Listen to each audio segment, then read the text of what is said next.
Hello and welcome to the USA Cares podcast. I'm your host, Matt Castor. I am joined with my good friend, Maeve Armstrong-Porco. Hey, Maeve. Hey. Welcome back. Hope you had a wonderful Christmas. Yes, I'm so glad to be back. Awesome. It's great to be back. Well, if you are new to the USA Cares podcast, welcome. This is a podcast all about honoring our veteran community and giving back a little hope and encouragement to so many who have served this country and sharing some of the stories of what some of these amazing men and women have lived. And so we're honored to be back here with you. Maeve, if anybody didn't hear the last episode with Marge, it was incredible. they got to check that out. Yeah. Right? That's one of my faves. Oh, she was great. And you know, we were talking about we could just kind of sit back and listen to her stories all day long. Right. She carried it. Oh, it was so cool. So definitely check that out. There's lots of great episodes on there. There's some episodes with military leaders. There's episodes with some senators and some other people. So definitely go back through the archives, find some of those older episodes and check it out and hit that subscribe button and make this part of your regular routine. Want to give a big shout out to our friends at Hardee's and Carl's Jr. Thank you for all your support throughout the year. The Stars for Heroes campaign this year was off the charts. Yeah. I think they exceeded the year before by like $100,000. So it was amazing. I'm going to get this wrong, but I think it was like $866,000 that they raised for us this year. You can check on our website to make sure the numbers are right. Thank you. But Those numbers might not be exact, but I'm not a detail person, maybe. So, but a big thank you to Hardee's and Carl's Jr. If you're going to go out to eat, spend some money with a place that's giving back to the veteran community, and Hardee's is doing that. So definitely go check that out.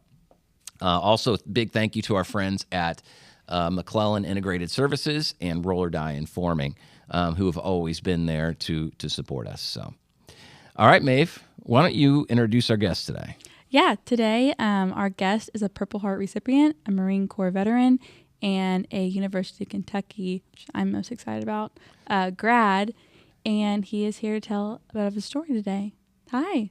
Hey, well, thank you. Welcome. So much thank you so much for having me here today. I hope we didn't just alienate the whole U of L community. You know what? They'll get over it. They'll be all right. They'll be all right. Well, Joey, welcome. Thank you Yeah, so much. we are honored to have you. So happy to be here. Yeah. So you, a Marine. Correct. I stopped saying were.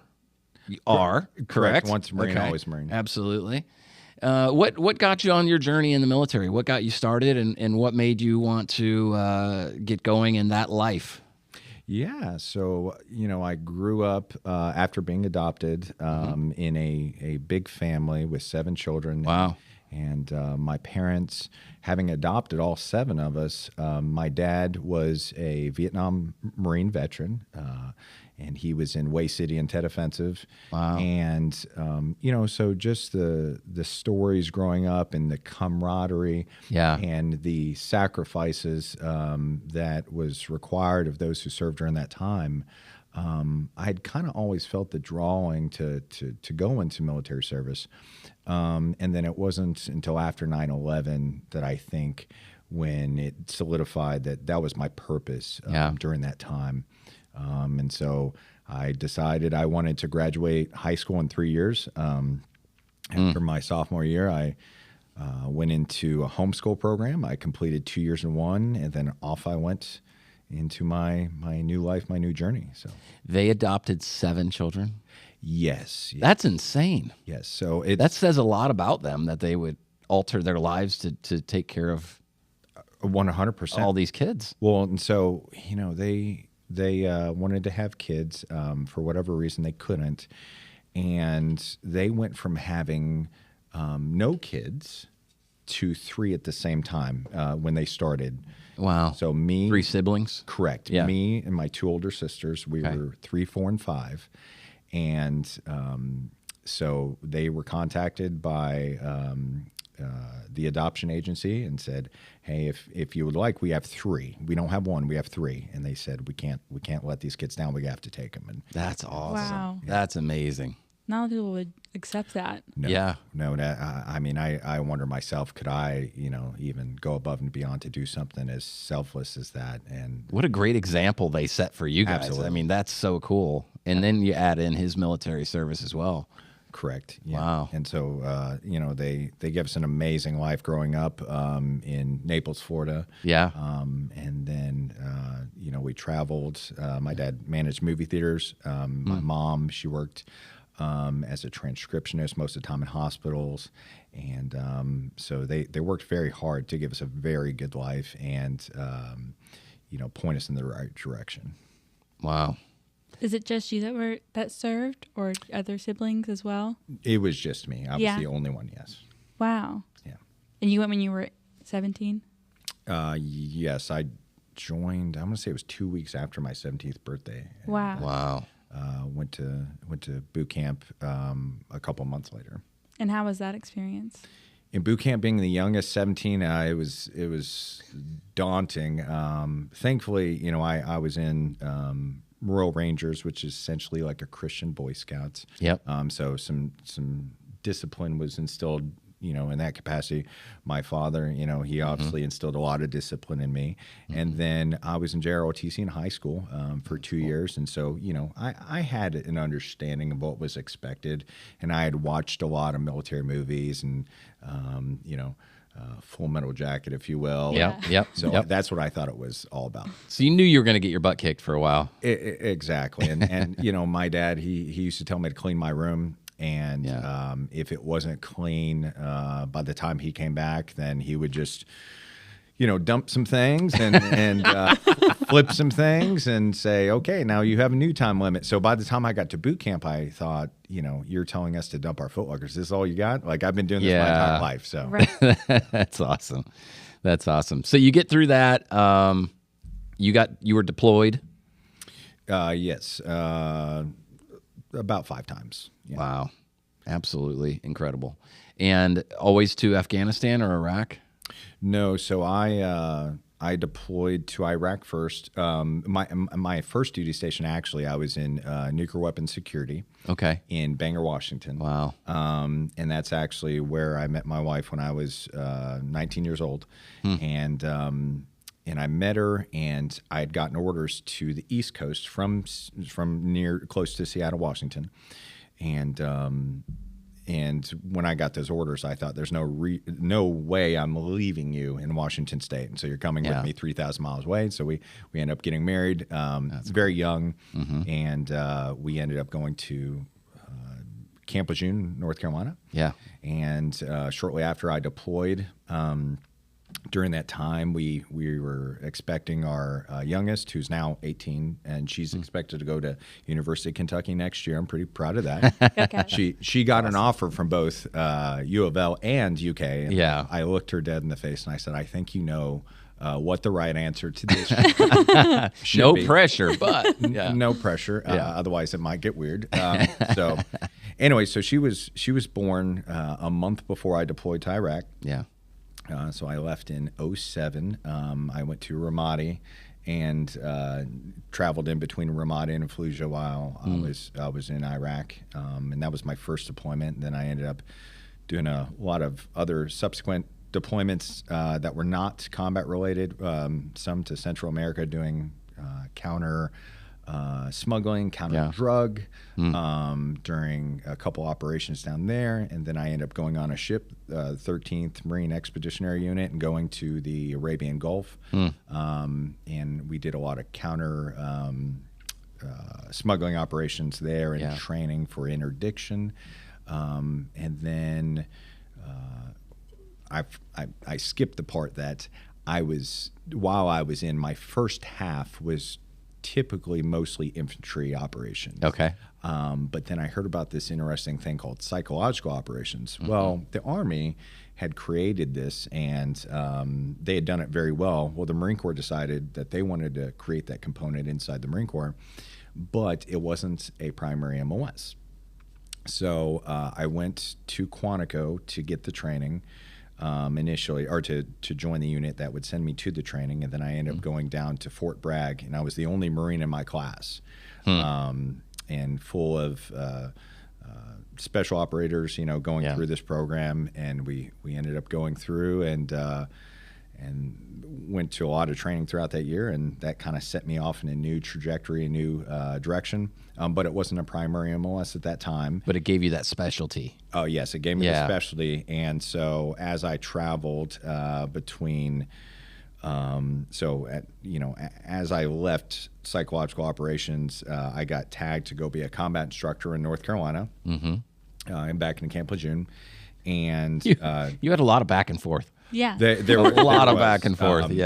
So actually, I should probably keep this in order. So after I came back from Iraq, I ended up going to Chemical Biological Incident Response Force prior to psychological operations. And so essentially what that is, it is a search and rescue team for the D.C. area. And so you go to all the State of Union addresses, presidential addresses. We did the Winter Olympics.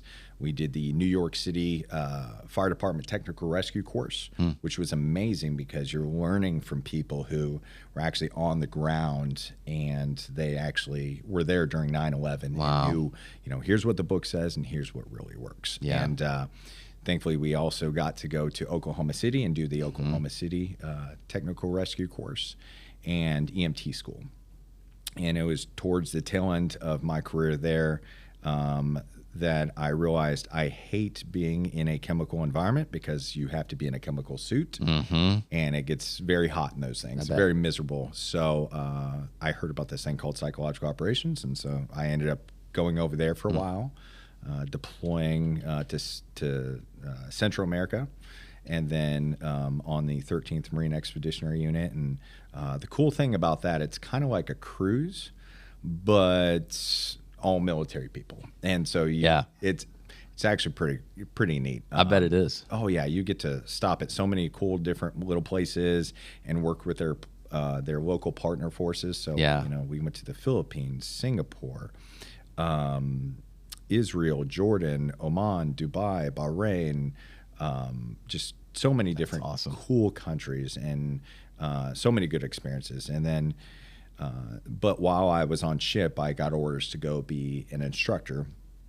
to go teach weapons and tactics employment back in Camp Lejeune. So I had to come back and went back again. Oh my God! Yeah. So I had to come back and leave Quantico, go back down to Camp Lejeune, and teach students. So 440 students a month on weapons and tactics employment.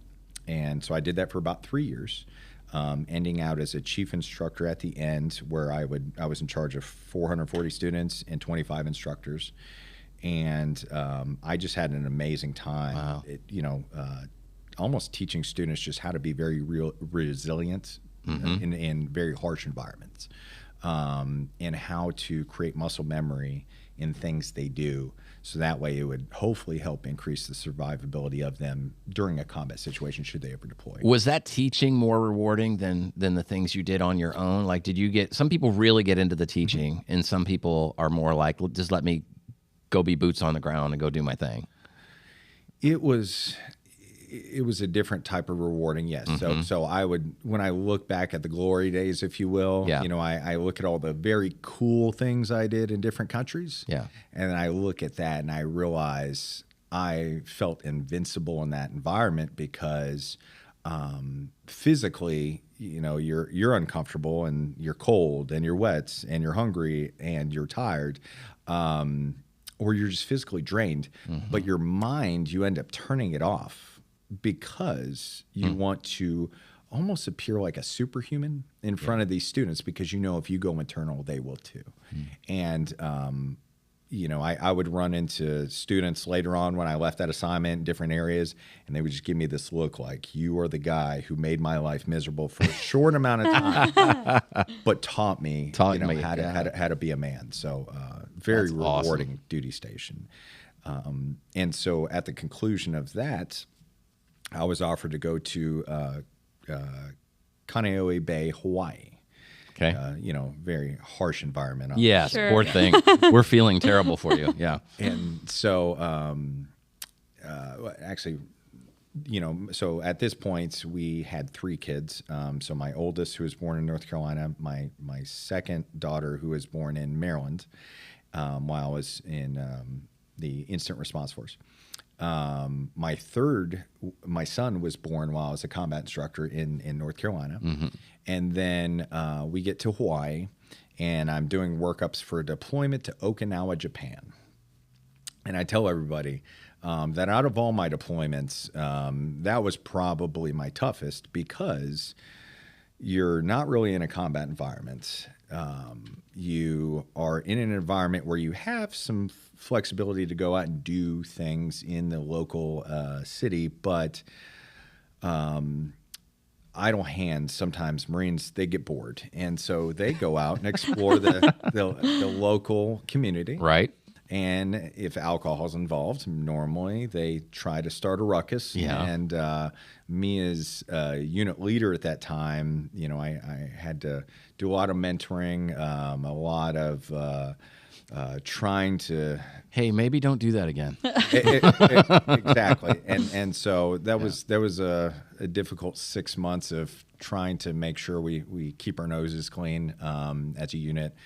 And it was towards that, or was on that unit deployment, that I got orders back to psychological operations, because it was being established as a primary MLS for the Marine Corps.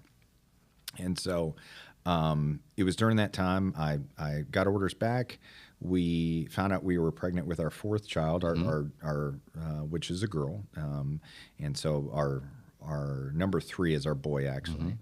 And then from there, we headed back to Quantico to go back and do the psychological operations thing. And then as soon as I got there, they said, we'd like for you to go on a deployment with Marine Special Operations Command to Somalia.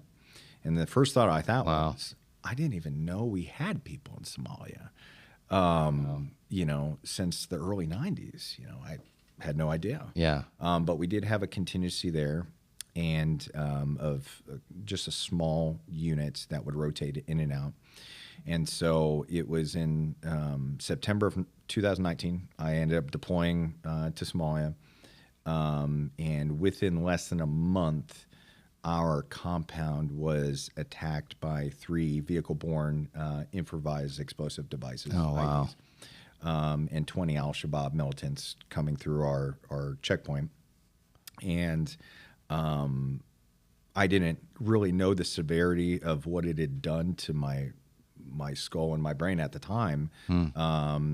But you look at all these statistics, the explosions and everything. Correct. Yeah. Yep. And so you look at all these statistics of what's going on in the NFL, and it was kind of the same thing. CTE. Correct. Yeah. And but what it had done is, over time, it had caused my arm, my leg, and part of my face to start going numb. And I knew something was wrong, but I was trying to just tough it out and make it to the end of deployment. And it started getting so bad that I started losing feeling in my face. So as soon as we redeployed, this was right in the middle of COVID too. So we were having trouble getting a unit in there to replace us, and so our deployment was extended. And then I got back and I went to neurology. And they said, okay, well, obviously there's something wrong. And I had developed at that point hydrocephalus due to TBI. And so hydrocephalus is where something triggers your brain to produce more fluid than it should, and it starts crushing your brain. And so, I got sent to Walter Reed. And from Walter Reed, they sent me over to Johns Hopkins, because they were the best brain surgeons in the area to deal with that particular, it's a disease at that point, is what it develops into. And so they ended up doing one brain surgery on me, put a VP shunt device in my head to pull the fluid out, and it runs fluid from my brain to my stomach. And after about the first 30 days of recovery, I noticed something was wrong. So I ended up going back to the hospital, and they realized that I had an infection inside my spinal fluid. And so I ended up having to go back and get 2 more surgeries while in that area. And right about that time, they had talked about allowing me to leave military service early, because I was fully intending on doing 20 years in the military. And they said, we'll just let you out. And I ended up exiting the military right at 17 years, 9 months. And I was happy to do that, considering I knew I did my best to fight to stay in as long as I could. I had accomplished everything I wanted to accomplish, and I was trying to think about my family and my 4 kids of not moving around as much. And quality of life and correct. Yeah. And so we ended up, I ended up getting job offers all over the world, you know, between Germany, Tampa, Omaha, Nebraska. And as we were trying to decide, all the doors started closing to those opportunities. And the one that was wide open was to move back to the same hometown I grew up in, the small little town of Mount Sterling, Kentucky. And so the booming metropolis of Mount Sterling, Kentucky. Exactly. Yeah. So we ended up moving back. And now all 4 of my kids get to go to school with kids whose parents went to school with me. That's wild. So they cannot get away with anything. Sure. That was your grand plan. Exactly. And so, you know, it's really awesome because I see all these people and I know I recognize their face. Yeah. And then I end up talking to them. I say, we went to high school together. And we did. And so it's just a really amazing community. It was a really great, you know, way to migrate back into normalcy, if you will. Yeah. But I would say that, you know, there's still a piece of me that wonders, you know, a lot of people try to say when you're there, you dream about being home. And when you're home, you dream about being there. Yeah. And so there is a part of me that misses serving in that capacity. Mm-hmm. So because of that, I decided, well, what can I do to serve in a different capacity? So, Right. So since then, I've picked up serving on a couple different advisory councils. So Okay. I'm on the advisory council to the USO for Tennessee, Kentucky, and Arkansas. Nice. I am on an advisory council called Browning Associates. And so they are a professional services firm that help people through networking to different industries and different careers. And so I've been able to leverage that model to be able to help veterans as they transition out, because typically what I see is veterans, they get out and their resume just isn't that well done. They don't know how to communicate their skills. And so that's part of that transition, which is largely why I wanted to get into communication through the University of Kentucky and do my PhD through them, is because a lot of people, if they can take a complex topic and break it down to the simplest manner and just, you know, break it down to a level where everybody can understand, they can increase their effectiveness. Yes. And, you know, a lot of veterans are natural born leaders, and they, you know, they can be very effective if they can just dumb down the acronyms, break down something to where everybody can understand, okay, I know what they do now. I know what their skill set is. Yeah. So Getting 20 pages of accomplishments down to 2 pages. Absolutely. Yeah. Absolutely. And so, But also, I mean, I imagine in your conversations with these men and women, because we deal with this too at USA Cares, but it's just setting the expectation for what they're going to experience when they get in these new positions. When you get the job and you go work for somebody who's 10 years younger than you and has half the life experience that you have, and you're going to have to take direction from them. And how are you going to feel about that? Exactly. So you definitely have to eat your piece of humble pie, exiting the military, and realize that it's not about what you've done in your past. And I'm not saying, you know, many veterans do this, but I would say some do. They think that they can take what they've done in the past and use that as a leverage, and that you can to some extent, but you still have to come out with a mindset to work. And I would say most veterans don't want a handout. They want a hand up. They want to they want their skills to be recognized, and they want to provide value. They want to have a purpose. And most of the veterans I've seen that are struggling are those who forget their purpose. They think the military was their only purpose. Then they leave and they can't find their new purpose. Yeah.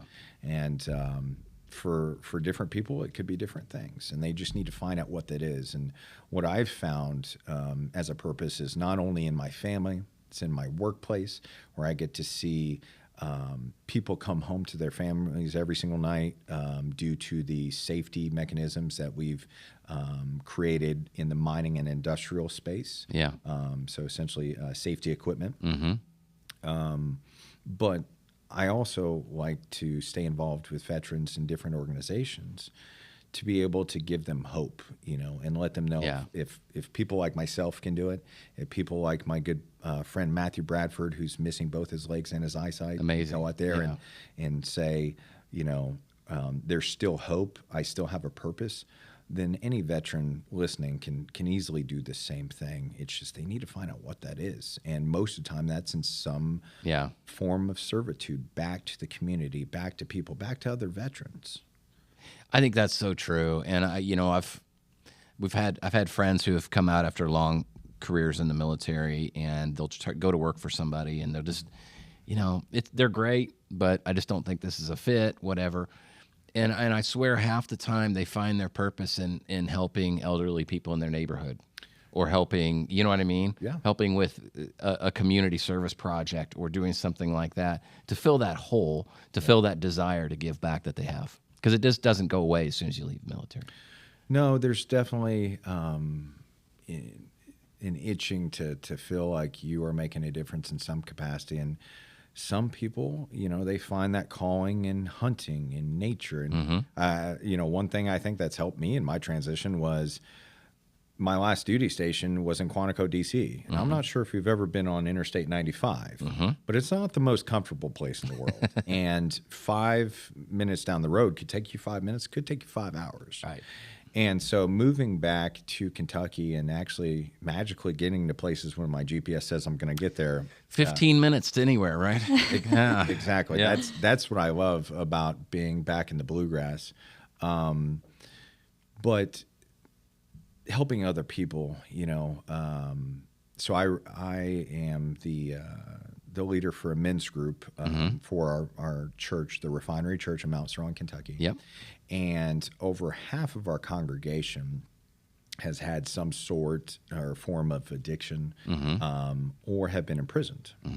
And so helping these men, I felt was my calling after I was laid up in a hospital in Johns Hopkins, and our entire men's group in Virginia came to my side and did things that, I should be doing as a man, but I couldn't while I was in recovery. So cutting my grass, making food, doing things that I would do as a man, they came by my side to help me. So it was almost at that point in the hospital bed that I felt a calling to help men in their journey, because not exclusive to veterans. I obviously that would take priority over me trying to help veterans any day of the week.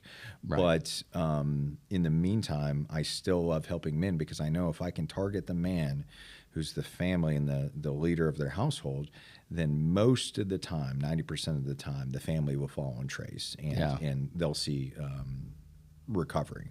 You hit on something here, though. I think that being involved in a community church and being, having that foundation especially when you're coming from something that you've known really well, going towards something you don't know as well, having the foundation of a community church is an enormous thing. 100%. I mean, I could not overstress that anymore, because people leave immediately. They get this sick feeling of, I just lost my purpose, because this community I've known for a brotherhood or sisterhood I've known for 4 years to 20 years or 30 years sometimes, and now it's gone. Yeah. And you lose your identity. Yeah. And they lose their identity and say, well, what do I do now? Well, the go-to is, the VA told me to take all these meds. And I'm not bashing on the VA. I think that this state has by far one of the best VAs in the entire nation. And I would say that any day of the week, I'm proud to be part of the VA. And every time I go in there, especially the Lexington, Kentucky VA, it's second to none. I don't think there's a hospital out there that can touch it. However, sometimes people feel just because they're prescribed something that's going to be the fix and that they need it. And sometimes they do. And in those situations, I think that's between you and the provider, and you should take it to get to where you need to be. But sometimes it's through storytelling. Sometimes the recovery you need is just getting your story out there with other veterans. And it's kind of like the repetition that I talked about when I was a combat instructor. Shoot, move, and communicate. And the more you do that, it becomes muscle memory. So that way, when you are in a situation, just like Marge spoke about in your guys' podcast, it becomes muscle memory of how you react to things. And so you treat every event almost like a mission versus something that you're kind of just lost in what to do. Yeah, and so if you can get to the point where you can tell your story over and over and over, then eventually it just becomes something that you're accustomed to telling, and it becomes a lot easier. Yeah. It's not a burden you're carrying. It's something that you start. And we experience that on the podcast too. People come in here and share a story that maybe they haven't, and then we'll turn the microphones off and they're like, I actually feel a lot better. Yeah. Oh, yeah. I've never told someone that I've never before. told somebody that story, but they'll say it on the podcast, but they couldn't say it with somebody one-on-one. So it's pretty wild when you get into those situations where you can bare your soul a little bit, and how freeing that is. Absolutely. And I had the privilege last summer to introduce Lieutenant Colonel Scott Mann. So he's a former Green Beret, and he wrote the book, The Pineapple Express. The Pineapple Express, it was this underground railroad, almost communication network that was uplifted via the Signal application, which is very close to WhatsApp. And it was used when the fall of Afghanistan, and we realized that all of our interpreters and their families were still in Afghanistan. And a lot of operators and military members wanted to know, what are we doing to get them out? Because they were in danger and threat of Taliban being executed.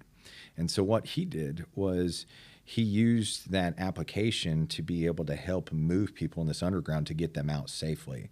But when he came back to the U.S., what he talks about and what he lobbies for is storytelling. So he went to Broadway and just learned how to speak. Wow. And he talks about how powerful storytelling is to the recovery of every veteran who's ever been in a combat environment, because it allows you to just be able to say the words.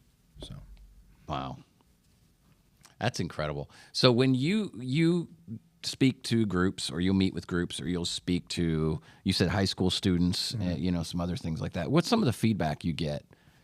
Do people come up and talk to you afterwards? Do they like, what kinds of things what kind of feedback do they give you? Yeah, so I mean, I've been told that I get very motivational when when I'm not sitting behind a podcast, when I'm actually speaking to a large group. I try to interact with the crowd a little bit and walk around. And one of the main things I bring up, Nick Saban actually, I can't take full credit. He said this, but it's super powerful and it's stayed with me. Is Nick Saban during one of his press conferences talks about watching the movie We Were Soldiers. And in that movie, towards the end, Tom Hanks, he was shot and he was in the process of dying, and Matt Damon goes over to him, and Tom Hanks tells him and whispers in his ear, and he says, "Earn this." And then he doesn't realize until he gets, or most people don't realize watching it until they get to the gravesite at the end where he's an old man. Oh, this is Saving Private Ryan. Yes, what did I say? We Were Soldiers. Oh, apologize. Yeah, Okay, no. That's okay. Yes, Saving Private Ryan. Yep. Okay. He goes to the gravesite and he kneels down and he says, "Did I earn this?" And I think that's what it's all about, is understanding there are people who made the sacrifice and were unable to come back. And there are people whose limbs are still overseas. There are people who made some big sacrifices. And so we owe it to them to go out and live life to the fullest. I have a good buddy. Amen. His name's James Finney. He's a Marine Corps gunner. He's still active duty. And one of the most resilient people I know, and he was in 3-5, which is called the Dark Horse.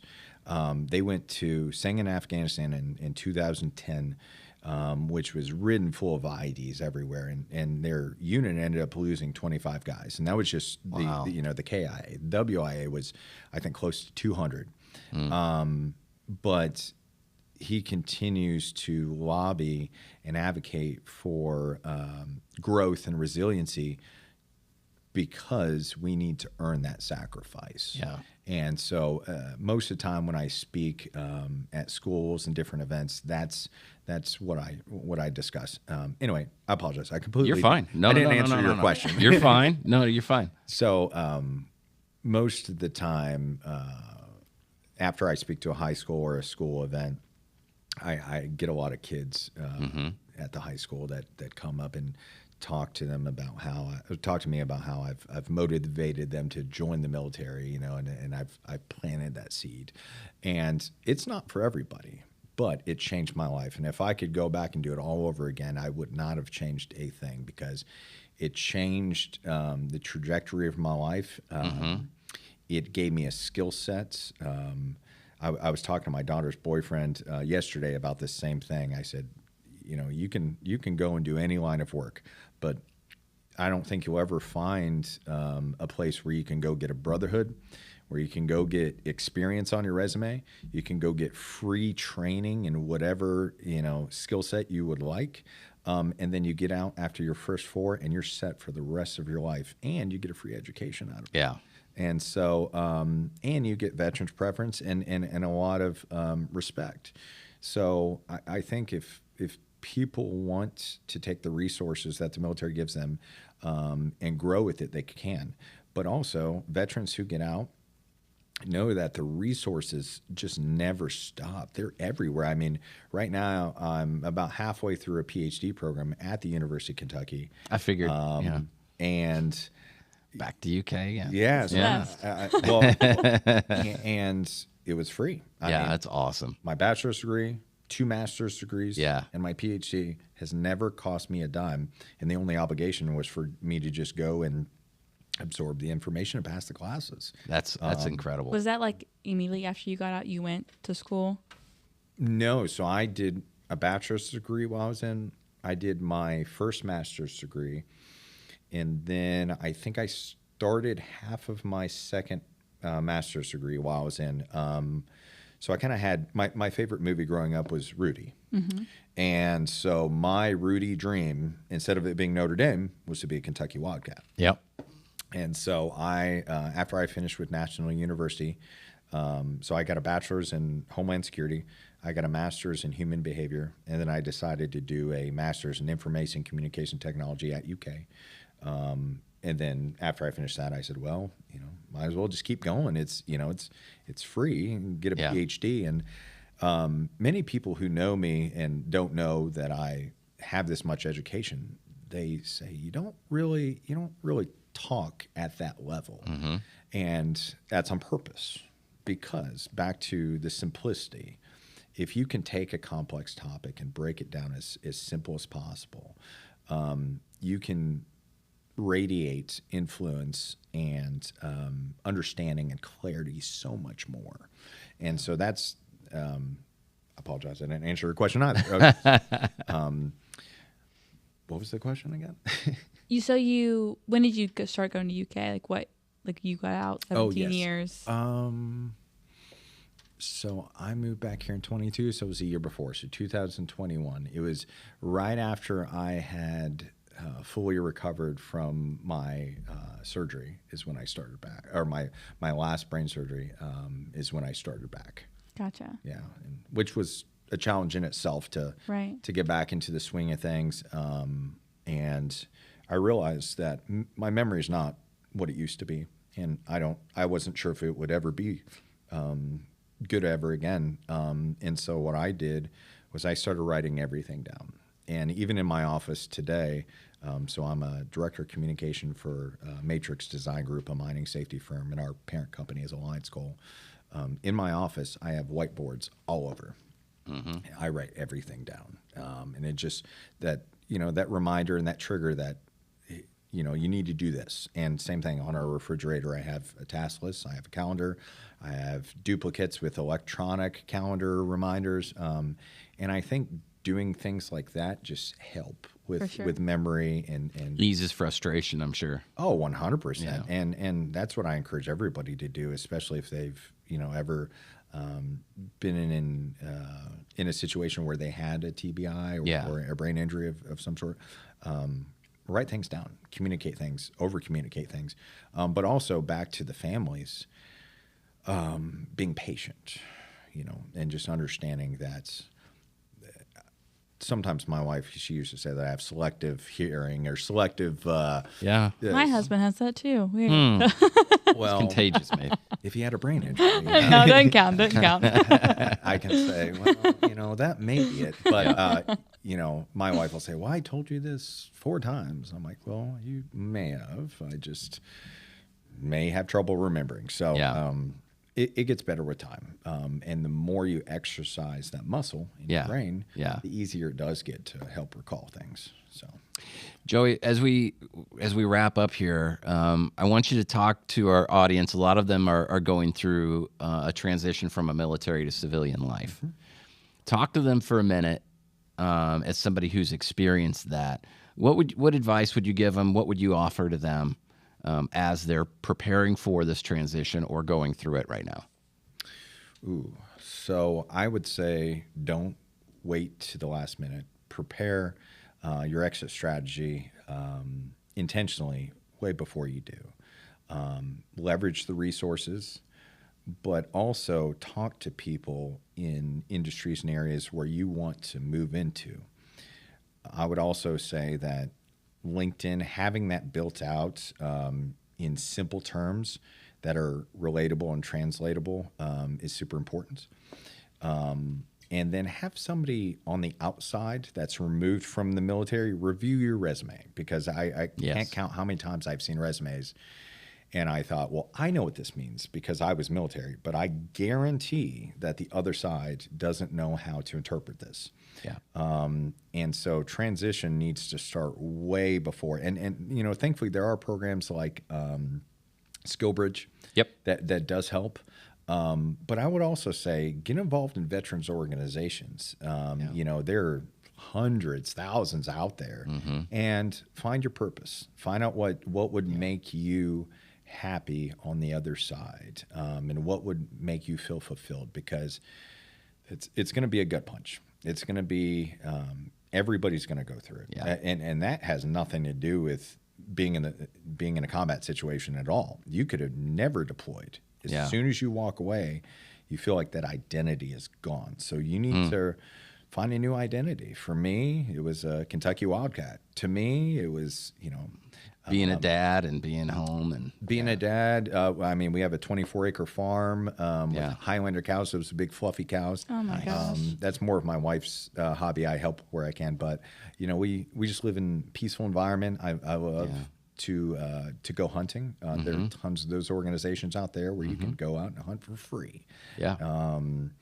And just enjoy nature or whatever you like to do. But people just have to figure out what their identity is and what would make them the most happiest, and find a friends group, because you'll probably stay connected with 3 to 5, maybe 10 vets on your way out that you call on the regular, but you have to have a localized friends group. Otherwise, you're going to feel isolated. You're going to feel alone. Somebody to be accountable to. 100%. And do things that are uncomfortable. When I got out, I spent a couple of years where I just didn't run. So I said, I'm not in the military. I don't need to run anymore. And so back in March, I went to go run, and I ran a half a mile, and I almost threw up. And so I started in March, and I just put one foot in front of the other. And by October, I ran the Marine Corps Marathon. That's awesome. Wow. So it's possible. It's just how far are you going to allow your mind to let you go or to stop you and hold you back? But the pride of the Marine Corps, the pride of the military never goes anywhere. So I think the easy transition is for most people to connect with veterans resources and organizations, and to raise their hand should they need something. There's always organizations out there like USA Cares that is willing to stand toe-to-toe beside somebody and help them throughout their transition. But these organizations aren't mind readers. They don't know. They're not connecting with they don't have the capacity to connect with every single service member who leaves active duty. Right. So you have to say, I need somebody to help me. And if you're listening to this podcast and you just don't know, you don't know if you're prepared, you don't know if you have the right resource, you just need somebody to look over your resume, point you in the right direction of a job, USA Cares, other organizations, they will gladly help advocate for you and lobby on your behalf. It's just you have to raise your hand and say, I would like some help. That's it. That's the biggest step and the hardest step, Yes, but it is the biggest step. Joey, thank you for being here. Absolutely. Thanks for being on and sharing your story, and I hope you'll come back again. And absolutely, would love to keep talking to you. I feel like we could go on 2 or 3 episodes with this, but so thankful for your service and for your willingness to give back. So it means a lot. I appreciate you guys, and thank you so much. Come back anytime. Well, if you are new to the USA Cares podcast, go ahead and hit that subscribe button. Make this part of your regular routine.